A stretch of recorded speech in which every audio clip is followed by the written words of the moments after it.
Beleza, moçada? Estamos aqui, eu, professor Daniel, o Adriano, nosso professor aqui do Colégio Intelecto também, e a gente resolveu fazer esse vídeo para bater um papo com vocês. Vocês sabem que a gente vai fazer uma aula na próxima semana, na próxima terça-feira, junto com o professor André de Biologia, sobre as doenças, sobre doenças causadas por bactérias, doenças causadas por vírus, né?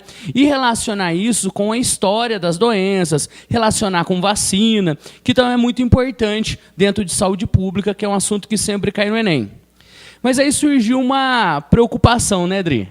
A preocupação foi o seguinte: como é um assunto muito mais biológico, a gente fez a programação para apresentar essa aula para vocês na próxima semana.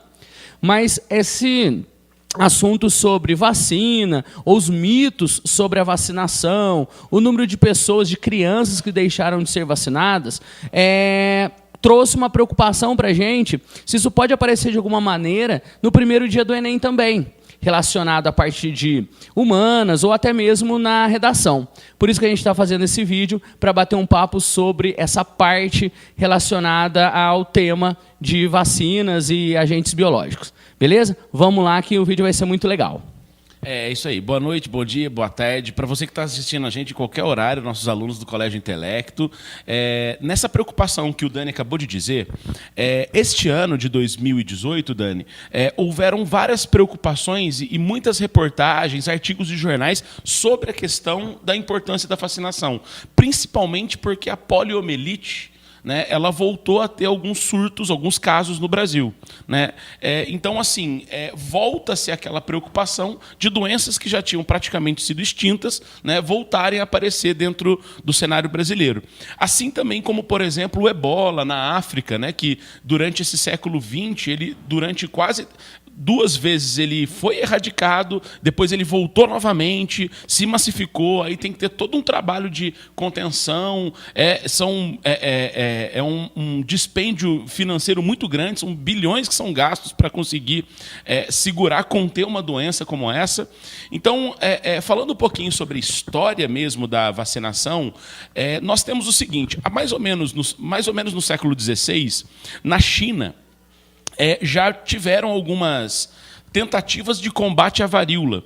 Eles pegavam pessoas que estavam com a doença, colocavam expostas ao sol, queimavam aquela doença e depois faziam uma espécie de um antídoto onde as pessoas tinham que ingerir. Eu nem sei se funciona isso mesmo, de fato, mas eles colocavam isso em garrafas, né? Eles pegavam partes da pele que estava com a varíola, com as marcas, e queimavam, deixavam no sol, exposto ao sol, e depois transformavam isso numa espécie de um líquido e faziam as pessoas ingerirem como se fosse a ideia de criar um anticorpos. Na Inglaterra, mais ou menos 1790, eu não me lembro exatamente a data, a gente tem um biólogo importante que ele vai fazer o quê? Ele percebeu pelas tetas das vacas, né? Ele percebeu que existiam algumas feridas e que as mulheres que tiravam leite das vacas também acabavam contraindo essa doença. E esse John Dewey, né, que é o nome dele, esse cara ele pegou e começou a passar o vírus para crianças. Ele cortava o braço da criança e passava o vírus para ela. E aí o que acontece? Ele percebeu que quando ele colocava o vírus da vaca na criança, essa criança acabava ficando mais resistente a isso, né, a varíola, por exemplo. E nisso surge a ideia de vacina, porque vem de vaca, essa coisa toda, né? Na história do Brasil, nós temos aqui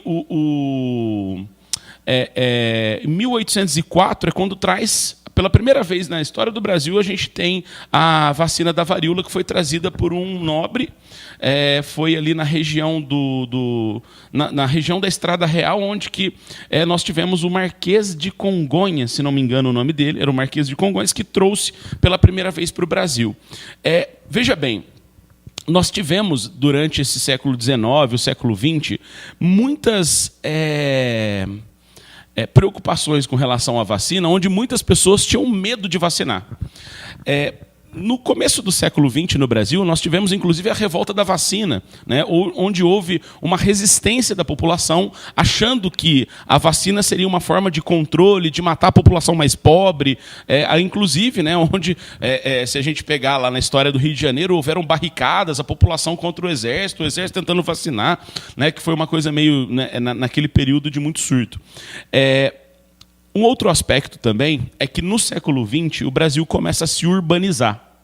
E no processo de urbanização, a doença aumentou. Né? Provavelmente, assim, como a população começa a viver mais em conglomerados, né, a doença vai ser, vamos dizer assim, eu acho que vai espalhar mais rápido, né, nesse sentido. E você tem o fator de algumas de origem silvestre, aí você tem até para a expansão da cidade, você tem relacionado ao desmatamento, então insetos que transmitem os micro-organismos, né, os vírus, eles perdem os seus reservatórios, né, onde eles iam se alimentar, e eles acabam vindo, né, na verdade a cidade invade a floresta, e aí eles vão, no lugar de tomar sangue de um animal silvestre, eles vão tomar o sangue do humano. E aí começa essa transmissão. A gente tem na biologia, Adri, uma parte relacionada a arbovírus, que são os vírus que são transmitidos por insetos. Né? Então tem isso. A urbanização ela traz, né, exatamente porque a cidade invade a floresta, e aí o inseto que ficava lá picando capivara, picando macaco, ele passa a picar o ser humano e passa essa doença para o ser humano também. Né? Sim. Um outro aspecto também que eu vi dessa questão do século XX é o seguinte, que os hospitais eram os locais onde mais se proliferava a doença. É tanto que existe uma preocupação com os enfermeiros, né? Porque como não havia luvas ou nenhum tipo de proteção, muitas vezes os enfermeiros contrariam a doença e acabavam passando para a sua família, e que isso se dissipava. E para as pessoas que depois eles tinham contato dentro do hospital também. Né? Sim, porque assim, e começa aquela questão, não vá ao hospital porque lá é onde você pode ter o risco mesmo de contaminação. Então criou-se uma ojeriza popular em relação à questão de não vacinar, porque a vacinação sempre é algo de controle da população, e também essa questão de não ir ao hospital, porque lá pode ser que você pegue a doença através de enfermeiros e tudo mais. Tem, né? Até, saindo um pouco da questão da vacina, existiu uma resistência, falando dessa questão, existiu uma resistência a partos feitos dentro do hospital, né? Antigamente você tinha os partos feitos pelas parteiras, e os primeiros partos no hospital existia uma resistência com os médicos. Por quê? Porque os médicos estavam sem essa questão do cuidado, das luvas, né? Eles estavam cuidando de algumas doenças, ou até mesmo cuidando de algum corpo, de algum cadáver, e aí eles vinham fazer o parto contaminados. E aí muitas pessoas, muitas crianças no parto, as mães, elas acabavam desenvolvendo doença porque o médico estava lá tratando de uma doença e ia lá e acabava no parto passando algum micro-organismo. E ele falou, olha, não está certo o médico fazer o parto. É uma resistência relacionada ao parto no hospital, e continuavam com as parteiras por causa disso também. Sim. Dani, tem uma outra coisa também que no começo do século XX, 1904, 1905, essa fase, onde houve na cidade do Rio de Janeiro uma política pública decretada pelo Rodrigues Alves na época e o Oswaldo Cruz, que era o ministro da Saúde, na qual, se a população levasse ratos em caixote para extermínio, naquele momento eles recebiam dinheiro por isso, né? Então você tinha inclusive valores em cima da quantidade de caixotes de rato que você levava. Tanto que houveram nesse período pessoas que começaram a criar ratos em casa para vender para o governo, né? Então, assim, a pessoa no jeitinho brasileiro ali de conseguir algum tipo de lucratividade. Mas também alegava-se a questão da proliferação de doença através dos ratos. Sim. Né, tal, principalmente, faz sentido. Né, na cidade do Rio de Janeiro não havia ainda saneamento básico, então o sistema de esgoto também começa a ser organizado a partir do início do século. Então tudo isso levava à proliferação de doenças. Lembrando que o rato ele era um ser convivente com os seres humanos na cidade, né? Então você pega em outros momentos históricos, os ratos andavam pela sua casa e era uma coisa natural, você não expulsava o rato, porque ele era, né, um transeunte natural da sua casa, né? Então, obviamente, havia toda essa proliferação. Muito bem. Nos anos 50, houve nos Estados Unidos uma preocupação onde foi alegado, de uma forma popular, que havia mercúrio quando você ia vacinar, junto com a vacina, ingeria-se mercúrio no seu organismo. E que o mercúrio destruía os rins, né, e podendo causar em você aí uma morte rápida por conta da questão da insuficiência renal, né? E isso também levou a população a não ser vacinada. Tanto que havia formas de burlar as vacinações, inclusive quando a criança nascia e ela já tinha que tomar aquela vacinação, haviam várias maneiras de resistência, inclusive chegou a haver corrupção, né, de você, por exemplo, na hora que ia vacinar a criança, você pagava para não vaciná-la e falar que vacinou. Então, inclusive já surgiu até cartão de... como chama? Cartão vacinação falsificado, né? Para falar que a pessoa vacinou, mas ela não tinha vacinado nada, né? Então, assim, a gente vê que dentro do imaginário popular isso foi uma coisa muito séria. O outro caso que eu comentei até contigo foi o caso do alumínio, né? Que era uma preocupação porque você tomava a vacina, ingeria alumínio que estaria contido na vacina, e o alumínio causaria câncer e causaria destruição do seu sistema digestor. Eu nem sei se isso é verdade, né? Mas assim, foi aquilo que o imaginário popular, foi aquilo que eu vejo que houve resistência a esse processo. Aí é onde que a gente vai entrar na questão dos mitos, que é uma preocupação desse nosso vídeo de hoje. Ô Dani, e assim, né, uma outra coisa que de certa forma agressor, é você pegar uma seringa e penetrar em você, né? Tem essa questão também do medo ao dentista, sim, né? Por conta da dor e tudo mais, mas também há aquela resistência por causa de uma vacina. É tanto que a polio, eles tiveram que criar o Zé Gotinha, alguma coisa, uma alternativa, né, de você ingeri-la para conseguir ser mais, vamos dizer assim, mais aceito. Infantilizado, isso, né? Mais aceito para a galera ir aceito lá. Pelas crianças, né? Exato, né? Porque com uma gotinha, beleza. Agora, numa vacina, né, dependendo da seringa ali e tal, é uma coisa que você sente uma agressão física, né? Então, tem esse medo também, tem essa coisa toda, né? E assim, aí voltando na questão do que a gente estava falando agora, começou lá na década de 50, relacionado ao mercúrio, e isso propaga até hoje. O que é verdade, né? Existe algumas vacinas usam um composto chamado de timerosal, que ele contém o etilmercúrio. Para que serve isso? Ele é um conservante. Então é verdade que algumas vacinas apresentam esse composto que é um etilmercúrio. E aí, Dani? Então é verdade. Então é verdade que não pode tomar vacina porque tem mercúrio. E se a gente lembrar do conceito, né, químico e biológico, o mercúrio é um composto não biodegradável. O que quer dizer isso? Ele entra no seu organismo e ele não sai. Ele é lipofílico, ele fica principalmente no nosso tecido adiposo, para ficar mais simples. Só que é o seguinte, não tem nada definido, comprovado, que essa concentração de etilmercúrio que a gente coloca na vacina, em algumas vacinas, e que vai, então, passar para o seu corpo, tem relação direta com problemas relacionados aos rins, tem algumas pesquisas que falam também de questão neurotóxica.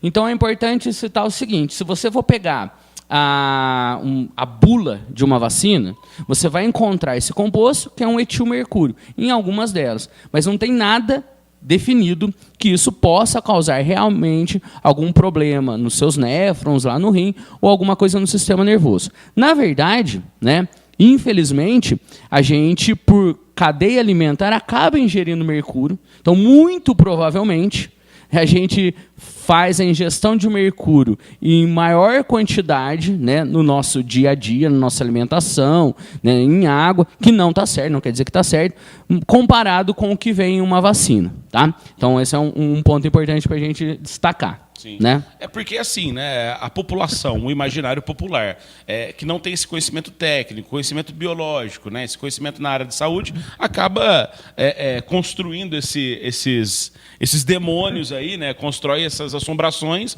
e isso muitas vezes danifica, inclusive, o próprio desenvolvimento da saúde, essa coisa toda. E tem linha de pesquisa, né? Tem linha de pesquisa que vai mostrar que contém mercúrio. Então, são linhas de pesquisa. Até existe, né, linha de pesquisa mostrando a preocupação com o mercúrio, e existe o trabalho para você desenvolver vacinas que não contenham essa forma de mercúrio também.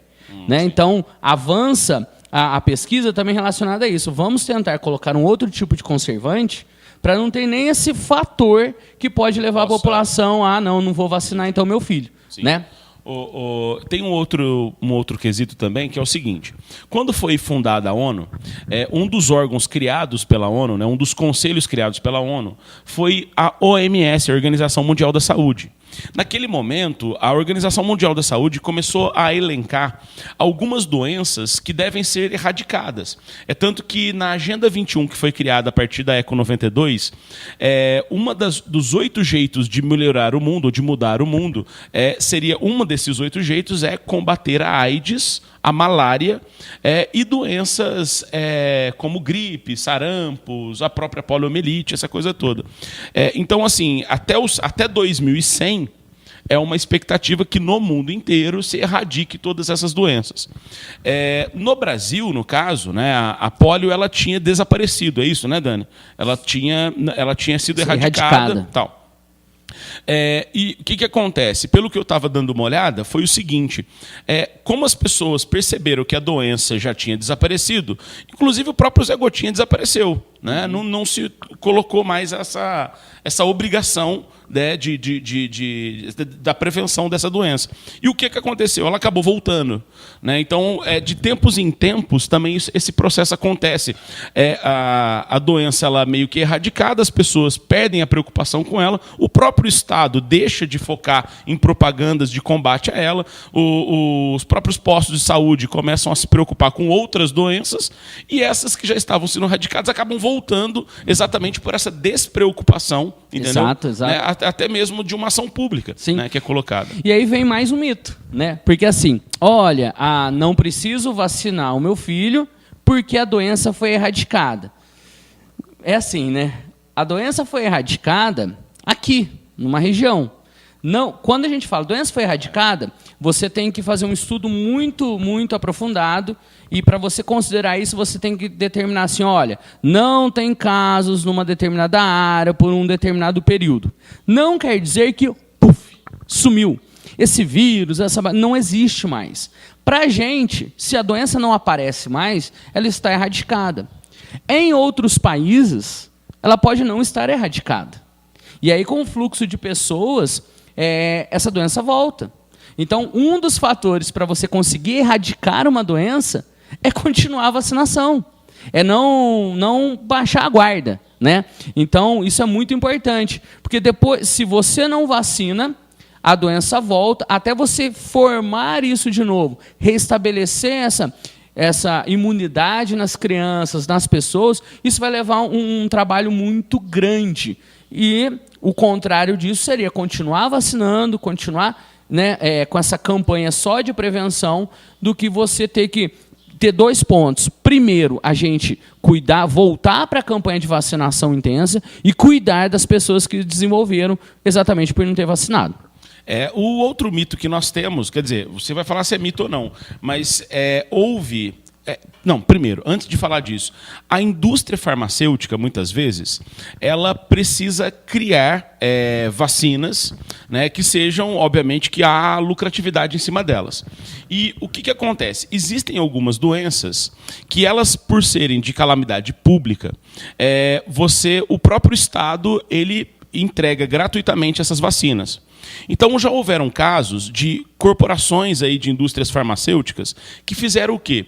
Eles acabam, através de uma imprensa marrom, vou falar assim, de um jornal marrom, uma imprensa, né, descompromissada com a verdade mesmo, de falar que aquela devido à doença, aquela vacina não serve para aquela doença, ou que aquela vacina, como o caso da... Eu esqueci o nome, Dani, da doença. O autismo. Do autismo? Porque você vacina a criança e essa criança desenvolve autismo por causa disso. Sim. Então não vacine por conta dessa situação, e aí vamos criar agora uma vacina que você vai ter que pagar por ela. Então as indústrias farmacêuticas acabam usando das redes sociais, usando dos jornais aí de imprensa marrom aí, né, que eu falo de um jornal descompromissado com a verdade, para causar essas polêmicas. Sim. Né? E isso acaba gerando também uma grande comoção popular, porque muitas pessoas que não têm o conhecimento de fato do que é real acabam não vacinando as suas crianças, achando de fato que a criança desenvolver o autismo ou alguma coisa do gênero. Você começou a falar, eu lembrei da rubéola, porque a gente tem um histórico, né, dentro de... a origem, na verdade, você tem vários pontos que falam da origem desse possível mito, que uma delas é que um médico associado a alguma empresa farmacêutica, né, parece, ele colocou uma reportagem num jornal em 1997, lá na Inglaterra, um jornal inglês. Foi na Inglaterra. Foi, né? E aí falando exatamente isso, que a vacina contra a rubéola, ela causava autismo. Né? Até aí, isso deu um boom. É uma fake news antiga. Foi uma fake news. Uma fake news, assim, né? Não havia as redes sociais, mas foram. Era o jornal. E assim, era o jornal, né? Os agentes de saúde ingleses, eles iam nas casas vacinar e batiam na porta na cara deles, porque assim, não, você não vem aqui porque você vai querer causar autismo no meu filho, na minha filha. Né? Então, assim, e obviamente aquele protecionismo, a criança dos pais ainda tal, gerou uma agressividade muito grande. Então, não tinha como vacinar porque ia causar o autismo. Entendeu? E é assim, gente, até depois, se a gente pegar essa possível origem que eu falei para vocês, esse jornal teve que se retratar, mas ele já tinha espalhado, né? Até esse médico perde o direito, né, perde o diploma, né? Mas aí já tinha espalhado. Então é assim, uma coisa importante da ciência, da biologia, é que você tem várias linhas de pesquisa. Então, vou falar uma coisa nada a ver. Tem momentos que você liga um jornal, uma coisa na televisão, está falando, por exemplo, que determinado alimento faz bem. Poucos meses depois, o mesmo alimento faz mal. Então, a ciência ela tem várias linhas de pesquisa. O que é importante?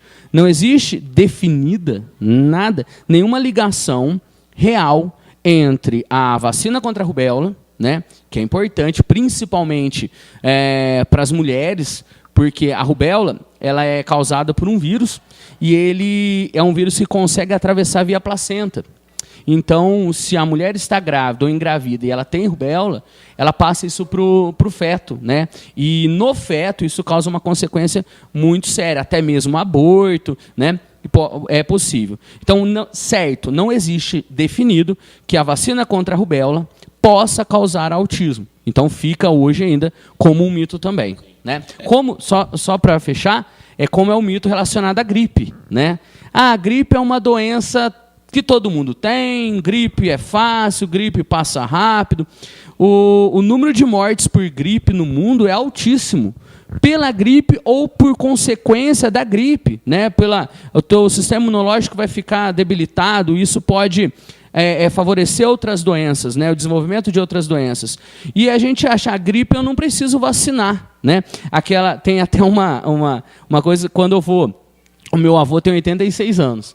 E aí eu sempre falo, avô, tem campanha de vacinação para o idoso, vamos lá vacinar. Ele falou, eu não vou vacinar nada, porque é só eu vacinar, eu fico doente. Que é só a reação, né, da vacina, que é natural, que é o próprio corpo que está estabelecendo. Então, assim, gripe, é importante vacinar também contra a gripe, então é mito você não ter que vacinar contra a gripe, porque é uma doença tranquila. Não é, ela pode ser o caminho para te deixar o seu sistema imune debilitado e favorecer o desenvolvimento de outras doenças. Muito bem. Para a gente, encerrando, né, a gente sabe que hoje por exemplo, a varíola, ela já matou mais de 500 milhões de pessoas no mundo no século XX. Isso equivaleria a muito mais mortes que a Primeira e a Segunda Guerra Mundial, equivaleria muito mais mortes do que várias guerras acontecendo no mundo inteiro, Guerra do Vietnã e lá vai bordoada, né? Então, assim, nós temos um grande perigo a ser combatido, né, são essas grandes doenças que estão aí, sempre elas retornam e o combate a elas é constante, né? Então, acho que se nós temos uma grande guerra, realmente, são as guerras epidêmicas, né? Inclusive as próprias guerras biológicas. A gente pode, na aula, na semana que vem, a gente fala de guerra biológica, né, tal, que seria as novas guerras do século XXI. É isso aí. Então, a ideia foi essa, moçada, de falar um pouco da parte, não só biológica, né, muito mais do ambiental, né, das relações, para servir de apoio para vocês. Espero que vocês tenham gostado e a gente continua aí. Aproveitando, boa sorte para todo mundo no Enem e vamos lá. É isso aí. Valeu, pessoal. Bom Enem para todos vocês e um grande abraço.